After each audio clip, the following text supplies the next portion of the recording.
तो फ्रेंड्स, जैसे आप सबने सुना ही होगा आज कि हमारे पूर्व राष्ट्रपति प्रणब मुखर्जी का आज निधन हो गया है।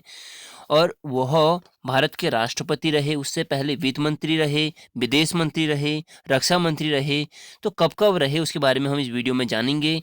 और जो भी हमारे परीक्षा की दृष्टि से जितने भी महत्वपूर्ण पॉइंट हमारे बनते हैं, उन सब के बारे में अभी चर्चा करेंगे। और उनके बारे में देखते हैं कि वह किस प्रकार के व्यक्ति थे, उनके विचार क्या थे। थोड़ा एक उनकी द्वारा बोली गई लाइन है, उसको आपके सामने बोलूँगा कि उनने बोला था कि कोई भी समस्या कभी भी हिंसा से हल नहीं हुई है। यह हर तरफ सिर्फ चोट और दर्द पहुंचाती है। तो आप समझ सकते हैं इससे कि वो किस लेवल तक वो सोच उनकी सोच जाती थी। और हमारे प्रणब मुखर्जी ऐसे राष्ट्रपति रहे जिन्होंने राष्ट्रपति भवन का दरवाज़ा आम नागरिकों के लिए खोला। उससे पहले हमारे राष्ट्रपति भवन में आम नागरिकों को जाने की परमिशन नहीं थी। और इनके बारे में अगर मैं बताऊं आपको, इतनी उपलब्धियाँ अगर मैं बताने जाऊँगा तो ये वीडियो इतनी लंबी हो जाएगी कि आप देख भी नहीं पाओगे इसको, इतनी लंबी हो जाएगी। पर अगर मैं इनके बारे में शॉर्ट बताऊँ तो 1997 में इन्हें सर्वश्रेष्ठ सांसद का अवार्ड मिला था। और कुछ बातें इनके बारे में अगर मैं डिस्कस करूँ, जैसे यहाँ पे लिखी हैं कि इनका अगर बचपन का नाम बोलूँ तो परवण या प्रणव कुमार मुखर्जी था। और बाद में इन्हें प्रणव मुखर्जी के नाम से विख्यात हुए। और इनका जो सफ़र रहा, स्टार्ट जो हुआ था वह 11 दिसंबर 1935 पश्चिम बंगाल से शुरू हुआ। और इनकी जो मृत्यु हुई है वह 31 अगस्त 2020 जो कि नई दिल्ली में हुई है। और यह पश्चिम बंगाल के वीरभूम ज़िले से यहाँ से आते हैं। ठीक है, इनका जो मतलब सफ़र स्टार्ट हुआ वह पश्चिम बंगाल के एक छोटे से ज़िला था, वीरभूम ज़िले से आए हैं। और इनके बारे में अगर मैं बोलूँ कि प्रणब मुखर्जी ने कुछ किताबें भी लिखी हैं, जैसे कि द कोलिएशन ईयर्स, जैसे कि 96 से 2012 लिखा है, या the dramatic decade, the Indira Gandhi years.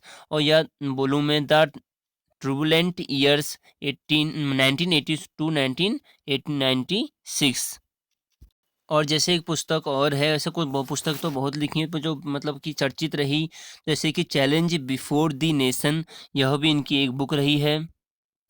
अब जान लेते हैं कुछ ये कब क्या-क्या रहे। जैसे कि भारत के वित्त मंत्री बने, कब बने तो 1984 में बने थे।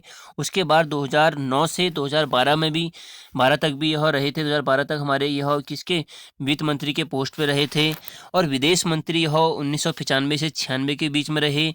रक्षा मंत्री रहे थे ये 2004 से 2006 तक रहे थे, हमारे कौन स क्या रक्षा मंत्री रहे थे।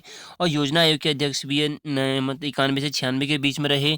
तो इनके बारे में कुछ इम्पोर्टेंट पॉइंट थे। फिर इन्हें कुछ पुरस्कार भी दिए गए, देखते हैं कौन-कौन से पुरस्कारों से इनको नवाजा गया।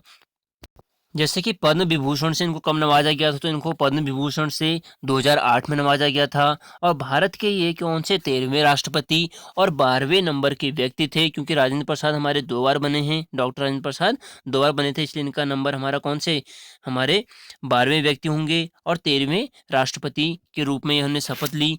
अगर मैं बोलूँ कि वर्तमान में कौन है, तो वर्तमान में हमारे जो राष्ट्रपति हैं रामनाथ कोविंद, वह 14वें नंबर के राष्ट्रपति हैं, एग्जाम में यहाँ पूछ सकता है।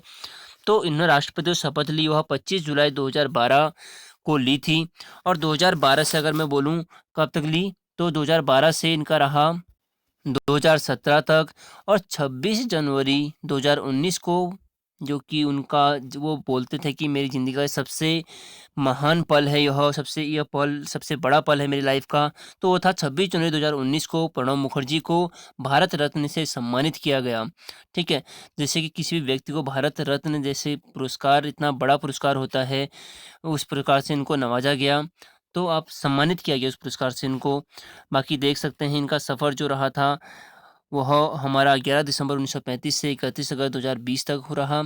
तो हम इनके आत्मा की शांति के लिए भगवान से प्रार्थना करते हैं। तो भगवान इनकी आत्मा को शांति दे। और इनकी लाइफ का जो सफ़र रहा, इनसे हम स्टूडेंट्स को भी बहुत सारी सीख मिलती हैं। बाकी आपको इनकी स्टोरियाँ बहुत सारी भी सुनने को मिली जाएँगी। तो दोस्तों, ये वीडियो जो मतलब मेन इसमें क्या था कि हमारे जितने भी ये हमारे इनसे रिलेटेड एग्ज़ाम से रिलेटेड जितने भी क्वेश्चन हैं वो मैंने आपके सामने यहाँ पे ले आया हूँ। तो आई होप आपको वीडियो अच्छी लगी होगी। तो थैंक यू दोस्तों, थैंक यू फॉर वॉचिंग। जय हिंद, जय भारत।